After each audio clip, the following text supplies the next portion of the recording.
You are listening to the Keeping It Juicy podcast. Your main squeeze in nutrition. Don't forget to subscribe so you can join us every Tuesday for a brand new episode. Also, don't forget to add us on Instagram and Facebook at Keeping It Juicy Podcast. Is it recording? Yeah, it's recording. What's up? Okay, I need to stop. We're live.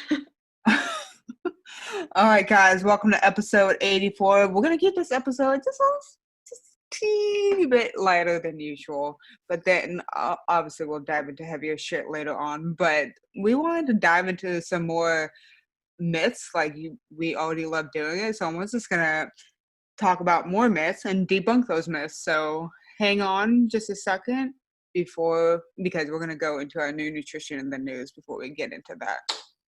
Right. So the new nutrition in the news article I found is called High Fat Diet with Antibiotic Use Linked to Gut Inflammation. So after reading the study and the article, I came to have an issue with the title. So the title, basically, the article continues to talk about the Western diet and antibiotic use and gut inflammation. The title says high fat diet. Western diet does not equal high fat diet. Western diets tend to be higher in fat, but the issue I have with the title is what kind of fat. We also know that Mediterranean diets tend to be higher in fat too. This type of title does not help with the demonization that dietary fat receives. So I just want to throw that out there, quick disclaimer before we get into the details of the study. But moving on, the article talks about that the researchers found that all participants who consumed a high-fat diet and used antibiotics were 8.6 times higher, at a higher risk for having pre-irritable bowel disease, which is IBD, than those on a low-fat diet and no recent history of antibiotic use.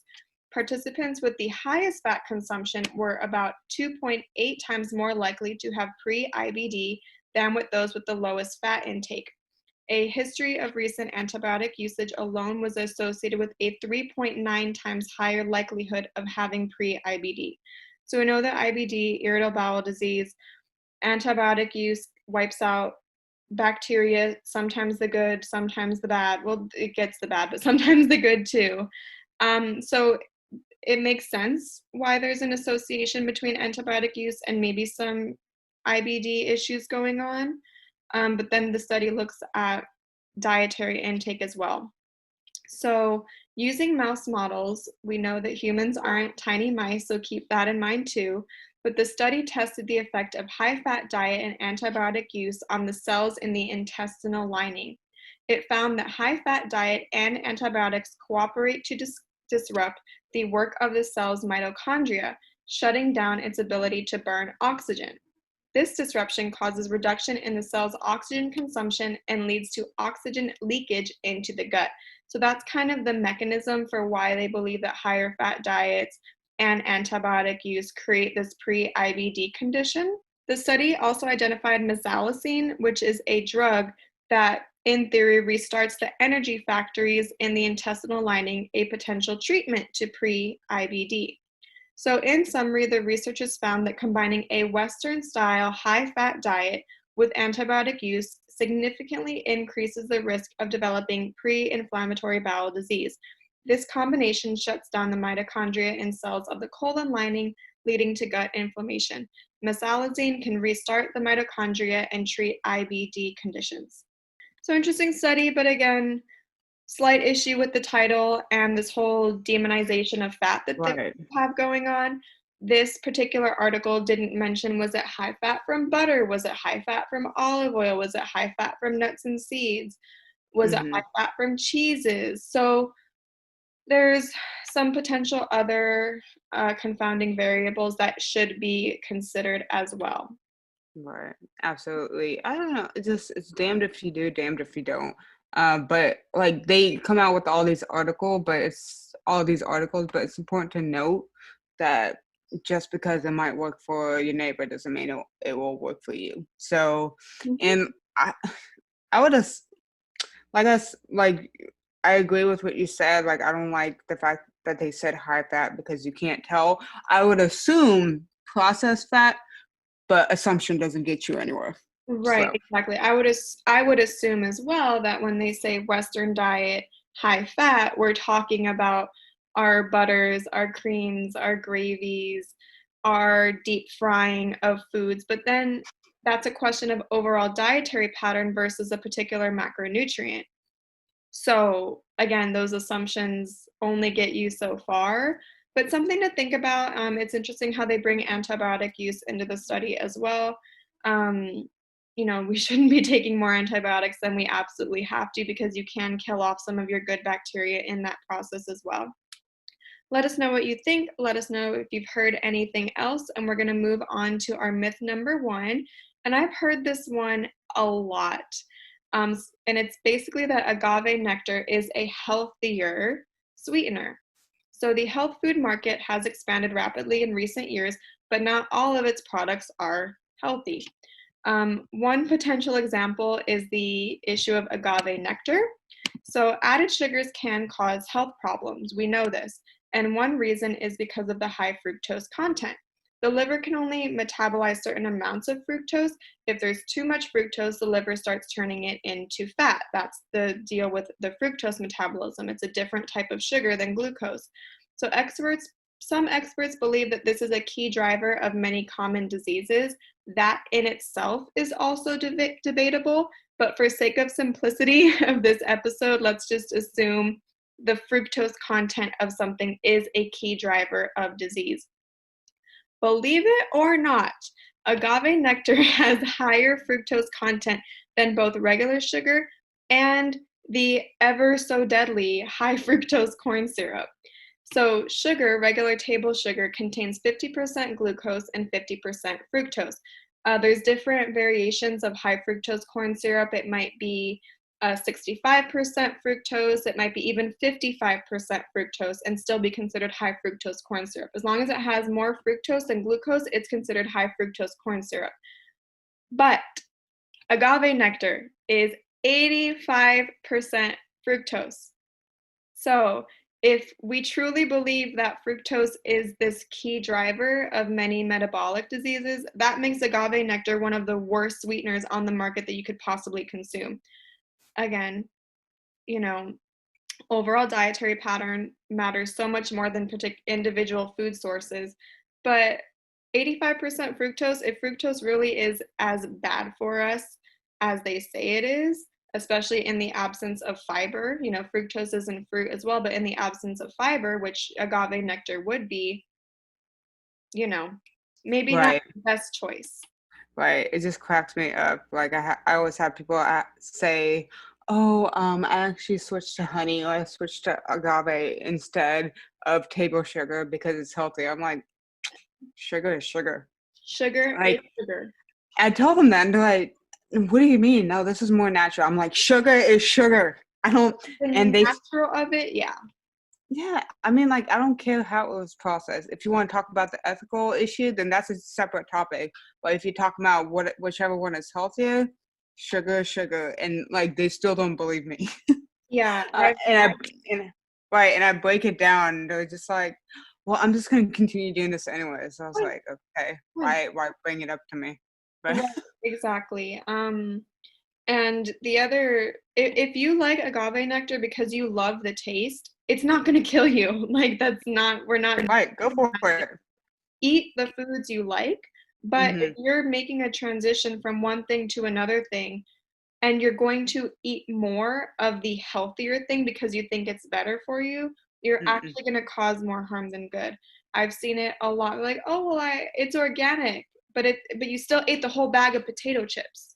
Even So the term organic is kind of, I mean, it's kind of regular, kind of thrown around. there's a couple God levels for, to it.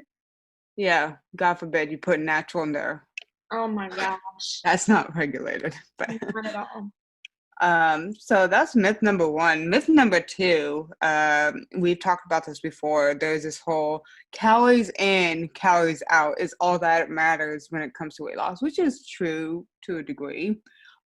You do create a calorie deficit by burning more energy than you take in is the most important factor when it comes to weight loss. But it's not the only thing that really matters.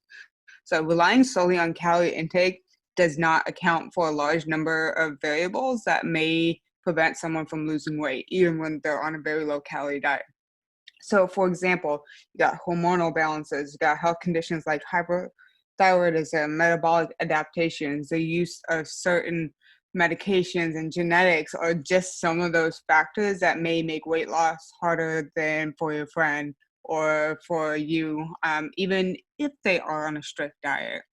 I mean, this concept, like, like on paper, it's true. It's true. But the concept still fails to emphasize the importance of sustainability and the diet quality for weight loss as well. And following this calories in, calories out method typically concentrates only on the caloric value of foods, not the actual nutrient value or the macronutrient value that it gives. And this can lead to choosing low calorie, nutrient poor foods like rice cakes and egg whites. Not that that's the worst thing you can have. Um, but like you're also avoiding other nutrient dense foods like avocados or like whole eggs sometimes have a little bit of nutrition in it. So this calories in, calories out theory, like we said, does not account for several variabilities that may prevent someone from losing weight. So like we said, genetics, medical conditions, metabolic adaptations may make weight loss a lot harder for some. And it's not as simple as it seems. On paper, Right. like on paper it's true, but then there's so many factors that go into it. Right. So I like that you emphasize, in theory, on paper, it mhm. it makes sense, you can do your calculations, all this great stuff, but putting it into practice is a completely different story. We the whole 3,500 calories equals a pound is such a debated and controversial topic in the whole nutrition and weight loss industry as well. But it's a general rule of thumb a tool you can use to help describe to a client or a patient how a deficit creates weight loss. But then you've got the handful of clients like, well, I made the deficit. Why didn't I lose a pound? And then you've got to discuss these other things as well. And another Right, important topic is weight loss really what you need? Or do right, you just need to shift your body composition? right. And I just there's a lot of other things that people don't account for, and people are like sometimes people don't lose weight, but they also don't account for the condiments and the extra bullshit that they put on top of food that Yep. they don't really think about. So they're not actually Yep. eating under like the In the calories. deficit. Yep. Right. Mhm. So I'm sure you've experienced this a lot as well, just friends, family, whoever coming up to you and saying, "Oh my gosh, you're a dietitian, you know nutrition. How many calories do I need to be eating?" Like all the time. oh my fucking God, all the time. And I think a very important concept is, and I love the terminology of this, is that your maintenance calories are an ever-changing moving target. Mhm. Every time you do anything, your maintenance calories change because your body Right. is not in a constant state of existence. You Mhm. are a fluctuating, change all the time. You are a fluid being of existence. Right. You're not this inanimate object like a rock that just exists and exists. Like things change all the time. And Right. women going through our menstrual cycles, that changes a lot too. Your caloric needs and your hormones change through that too. So I can, it's almost like a shot in the dark guessing maintenance calories sometimes. And Mhm. there's a lot of trial and error involved as well. And sometimes you don't know. You just have to use Right. your best judgment. And there is no magic number. Nope. We need to throw that idea out right now. I get that Mhm. question so much. And when I try to explain that to people, sometimes they almost don't believe me and they almost take away their credibility of me in their mind because I'm like, I can't tell you that. Right. Let me whip out my crystal ball. Like, I'm sorry, I don't have that. Right. And because you don't provide an actual number, they automatically don't think you're qualified enough. And I'm like, no, that When makes in no reality, sense. it's the opposite. If you have someone telling you, oh, eat, this is what you need for your height, your weight, your this, your that. run. Please run. I mean, you can start off with a nice base point, but it's gonna fluctuate. Like I've had people ask me for meal plans, which I put it together, but Mhm. I I'm like, okay, do you want to do like follow ups or anything? They're like, no, I'm good. I'm like, This is only gonna work for then like a couple weeks then. and I'm like that we still might need tweaks as you go through the actual meal plan. Yes, So yes. I don't know. More often than not, that first initial baseline you start someone off at is not right. Hmm. You need tweaks. And the only true way to know if you're eating in a deficit or an excess is to literally track everything, every Hmm. ounce of rice, every drop of condiments. There's human error involved in tracking as well. So, first of all, you're not going to track properly. Nope. But you would need to track everything 100% properly, weigh yourself every single day, get an Hmm. average. If you lost weight, you're in a deficit. If you gained weight, you're in an Hmm. excess, unless you're, I don't know, pregnant or something, or have one of these conditions that causes weight gain, or you're on a new medication. There's other factors as well. Hmm. But if you're generally healthy, don't have any of these conditions we discussed, and you gained weight, then you're eating in an excess. And that's fine. Can I get an amen? And then were you sitting on your butt or were you exercising? If you were exercising, you probably built lean mass and then your metabolic rate went up. And then the next week, if you still want to gain more lean mass, you're going to have to eat more. Like it's just Mhm. this ever changing cycle. And if we haven't emphasized it, it's not just about calories in, calories out. And even if it was, it doesn't matter because it's a moving target all the time. Yep, So all the time. get over it. Oh God. Anyways. We get excited about this stuff.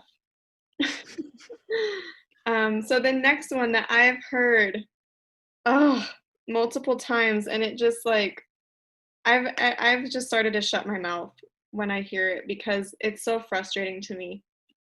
If you then the myth is that if you eat fruit and protein together, they will ferment or putrefy in your gut. So don't eat them together. Have you ever heard this before? I'll be honest, no. I No? mean, no, I've heard of it, Okay. but Like food pairing? no one has brought it up to me specifically. Okay. Because I I already know for a fact if they brought it up, I'm like, you're stupid. Does not work at all like that. I have heard many other nutrition professionals say this to client, right, quote unquote professionals, or people in the industry say this to clients.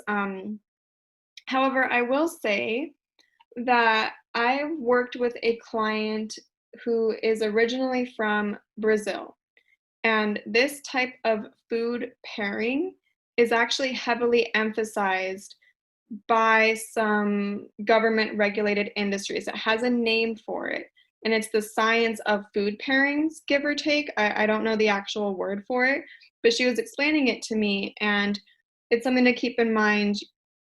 Some people from other cultures might have more opinions on this because that's what their country of origin emphasizes more versus overall dietary pattern. They push more of this food pairings together, eat this and this together. They always say, eat protein and grains together, but don't eat protein and vegetables together, or something like that. There's these rules about it. If you have any more information on that, let us know. If you have a client who has been educated on this and how you worked with them to break some of those stigmas, let us know. So the most common version is that we shouldn't eat foods high in carbohydrates in the same meal as foods high in protein or fats, which totally like goes against everything I know. But the frequent explanation is that protein, carbs, and fat require different digestive enzymes, which is true. Another is that carbs are digested in an alkaline environment where proteins are digested in an acidic environment. Either way, the story goes that if you eat these foods in combination, they will cancel each other out and not be digested. That's kind of the theory of why you shouldn't do this. But if you've been educated in nutrition, anatomy, biochemistry at all, you know that there is absolutely no science to support these ideas. So, as we know, fermentation happens when bacteria break down carbohydrates or protein. The highly acidic stomach environment is quite hostile to the bacteria that we ingest with our food, killing most of them outright and preventing the reproduction and colonization necessary for the fermentation to happen. So now let's look at the carb versus protein debate. It is true that most protein digestion happens in the acidic environment of the stomach, while most carbohydrate digestion happens in the alkaline environment of your small intestine. However, your stomach becomes acidic even when you eat carbs alone because your stomach starts producing acid as soon as you anticipate eating before you even take a bite. There's a whole hormonal cascade involved in that. Any food that's in your stomach and gets churned and mixed with your stomach acid then gets released into your small intestine. This prompts your pancreas to secrete bicarbonate into the small intestine to neutralize the stomach acid, along with the enzymes needed of which to digest protein, carbs, and fats. In other words, the body is prepared to get a mixed meal, which makes sense when you consider that many single foods, like beans, milk, dairy products, nuts, and seeds, are a combination of protein, fat, and carbohydrate. Like we have said so many times, nutrients do not exist in a vacuum. I do not know a single food that is only protein or only carbs or only fats. Even when you get a whey protein isolate, which is a heavily, heavily, heavily processed food, you're still getting a few grams of carbs and fats in there. But if we think foods that have been minimally processed, like beans, nuts, seeds, fruits, it's not just one of your macronutrients. So what are we supposed to eat if we're not supposed to eat macronutrients together? Just an idea there. let that brew in your brain a little bit. So carbohydrates, fats, and proteins are digested the same whether you eat them alone or not, which actually varies how fast your stomach empties. It is true that if you eat a high carb, low fat, low protein meal, your stomach will empty faster. Main reason for that is because carbs are the body's main fuel source. That's what our body likes the best. So it empties them faster so they can get into the bloodstream faster. But you'll also be hungrier sooner. So to avoid these spikes and crashes in your blood sugar and also stabilize your energy levels, mixed meals are the way to go. So making those mixed meals actually slows down your digestion in a good way because it helps you stay satisfied for longer even after eating. If poor food combining leads to poor digestion, then you would lose weight, not gain weight, because you aren't extracting all of the nutrients or calories. So there's just like this inherently wrong logical issue with this theory. If food combining helps you lose weight, it's mostly because this is just another restriction or another variation of a restricted diet. In people predisposed to eating disorders, this whole food pairing could become a real problem. There are better ways to improve your digestion, like eating slowly and mindfully and aiming to eat till you are full and satisfied, not stuffed, and also just paying attention to how individual foods make you feel. If you don't feel good after you eat a certain food, there's no rule in the rule book that says you need to eat it. When I tell some of my clients and patients that I don't really care for beans, like they don't sit right with me, sometimes I get like a weird headache from them. They're like, oh, but beans are so healthy. I'm like, yes, but they don't make me feel good, so I don't eat them. There are other foods out there that can provide the same nutrients. Like, oh, but you're so healthy and beans are healthy. You should be eating beans. So just a side note, if a food doesn't make you feel good, don't eat it. If dairy messes with your stomach, again, you don't have to eat it. Very good point. I love beans. Right, and it just, But everyone is very different. I'll eat them right. from time to time, but when I have them a couple days in a row as part of like a meal prep or something, I used to make a lot of a 3-bean, you probably remember it, a 3-bean turkey chili. Yeah, I It remember. was so good. I love that meal, but I would cook it in bulk. Oh my gosh, day 3 or 4 into eating that, I had massive headaches. My stomach was the size of a balloon, and I just didn't feel good. And when I, Mhm. do some process of elimination, okay, is it turkey? Is it red bell pepper? Is it this bean? Is it that bean? It was just too much beans for me. But Mhm. that recipe could work great for you, but it just Right. didn't work for me. And Right. that's what kind of nutrition and health is kind of all about too. It's Not very about crazy food rules. Don't eat protein and right. fats together.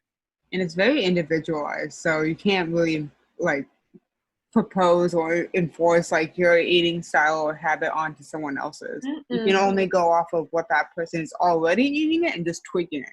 Yep, exactly. And just, encouraging more mindfulness. Right. That's it. So with that being said, we're gonna go on to myth number 4, and this is a big one. Being slim means you're healthy, and we both know that's not true. So this myth is a tough one to let go of because our society is so focused on body size. Everywhere we look, society seems to tell us that being slender is just more desirable overall. And luckily, this myth is starting to dissolve little by little. I mean, let's be honest, we really have very little control over the size and shape of our bodies, and these things don't ultimately determine our health. Research actually suggests that overweight people who are active can be healthier and live longer than slimmer people who just don't exercise. So we all have different body types, and it's about time we stop focusing on just size and shifting our focus on developing healthier habits. And we've talked about this time and time and again. And honestly, as a dietitian, I want to see people choosing foods based on their nutritional benefits, not just thinking about calories. So, for example, having salmon on a salad is a more nutritious choice than having processed chicken breast strips with artificial flavors, colors, and preservatives. Or you can just have like a fresh piece of chicken that you just like slap on that's not from Tyson. And sorry, no shade to Tyson, but I hate still. Tyson. I'll say it. I hate Tyson. But obesity statistics often take estimates of body fat using body mass index, BMI. We've already talked about the issues with that. So although BMI isn't perfectly correlated with body fat percentage, as we know, it's a quick and easy method for collecting data using just a person's height and weight. So if the BMI is higher than 25, the person is overweight. If the BMI is higher than 30, they're considered obese. But like we said, BMI does not tell us how healthy someone is on the inside. And if you're still confused, please go back to a previous episode on BMI. We talked all about it and how insurance is a bitch when it comes to that. So, so with this in mind, we can kind of tell that it does not capture the full image. I mean, I'm technically overweight, but does that mean I'm unhealthy? No, I'm just a heavy practicer of everything in moderation. I eat a little bit of quote unquote bad stuff and quote unquote good stuff, which I hate that terminology overall. And then I enforce exercise and mindful eating. So, and that's what it should be about. So, You've just there's that. always had more muscle. Like, if we're comparing, you and I, you've just always had more muscle. So that's why you fall in that overweight category, because your lean body mass is so high. And Yeah. that actually makes you, more healthy, quote unquote, Hmm. because you're going to have higher bone density. As you Hmm. get older, you're going to inevitably lose some muscle, but the more muscle you have now at a younger age, if you Hmm. fall when you get older, you're that much more protected. So Right. for insurance purposes, you're a red flag because of your Stupid. BMI. So But stupid. it's so stupid. It's so I mean, it's the same thing. Like with my sister. My sister is technically considered obese, mm-hmm, but if you look at all of her lab work, it's perfect. She mm-hmm. has no chronic health conditions. The only thing that really stands out is a suboptimal vitamin D level, but that's I'm nothing. vitamin She D can. deficient too. I can't There you go. control. There you go. And she still implements some sort of exercise, but from like we can't look at someone's body and just like assume that they're not healthy from the way they look. Right. So it's just And I'm sure we all have that friend who is skinny no matter what, and they eat like crap. They don't exercise. And I guarantee you that skinny person never gets told, oh, you should eat healthier because, I'm looking at your habits. Because they're no. skinny, they almost get a pass So for it's for their dietary habits. Like, oh, but they're skinny, they're fine, and it doesn't work that way. right. And I that's a whole other stigma towards body sizes in general. Right. And there's a cultural thing too. Some cultures view different body types as higher wealth because you have Right. money for food. And Oh my God. Actually, now that you said that, I mean, in Turkey, Mhm, a lot of my relatives are like on a slimmer side, mhm. but they smoke like a motherfucking chimney. Like Yeah, they're not healthy in that yeah, aspect. yeah. So there's a lot of things. Nicotine's an appetite suppressant, so I'm not surprised. Yeah. There So used to be like an advertisement in the 20s for women saying like skip lunch, have a cigarette instead. I'll try to find it. oh my But God. yeah, so that's just, cigarettes are that nicotine. Um, Also recently I read an article for school. I'll try to dig it up, but it basically said, and this makes sense, you are better off staying at a heavier weight than going through yo-yo diets and Mm-hmm. becoming a healthier weight, but then regaining weight, going on Mm-hmm. another diet, losing weight, getting into that healthy category again, and then gaining weight again. You're Mm-hmm. better off just staying in your overweight category, whether it's overweight from body fat or muscle or whatever. But the study basically, you're better off staying the weight you are versus taking your body through all of those harsh changes, Mm-hmm. because those yo-yo diets basically are what Mm-hmm. cause a lot of metabolic disruptions over time. And if you're going through yo-yo dieting, you're not learning anything.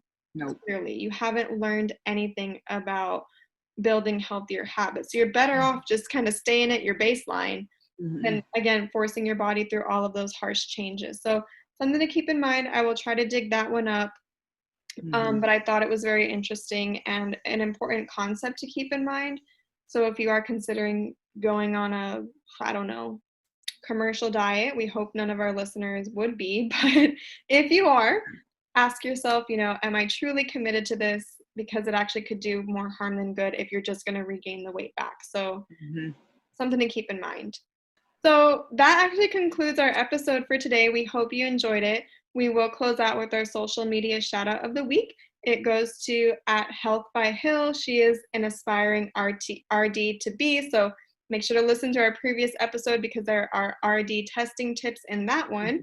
She also posts really great recipes and just a little bit of nutrition education about different foods and nutrients in each recipe. And she's just got a really nice page overall. So definitely check her out. Mm-hmm. And any current or past social media shout outs, please send us a message because we are still sending out our limited edition Keeping It Juicy laptop stickers. You can put it on your car, you can put it on your cell phone, you can put it wherever you want. But we've got some nice stickers for you. So please send us a message. We have a handful of those going out this week, and Right. we'd love for everyone to have one. But just send us a message so we can double check. Yes. And if you want to be our next social media shout out, don't forget, like our set, like our shit, comment on our shit, and send us shit. Well, the same usual. But we do we do appreciate you, and we look forward to speaking with you guys on next week's episode. And as we close out with COVID still happening, don't touch nobody, don't let anybody touch you. And then because COVID is still happening, the numbers are still going up. So why are you out there? Stay home as much as you can. Yeah. So It's worse now than ever. So well, we'll catch you guys on next episode. bye. Bye. Thanks for listening to the Keeping It Juicy podcast. Your main squeeze in nutrition. Don't forget to subscribe so you can join us every Tuesday for a brand new episode. Also, you can find us on Instagram and Facebook at Keeping It Juicy Podcast. We'd love to hear from you, so please leave us a review 5 stars, no less. on whatever platform you're listening to, or send us an email at keepingitjuicypodcast@gmail.com. Or if you have any topics you'd like for us to touch upon, shoot us an email. Until next time, don't do anything that I wouldn't do.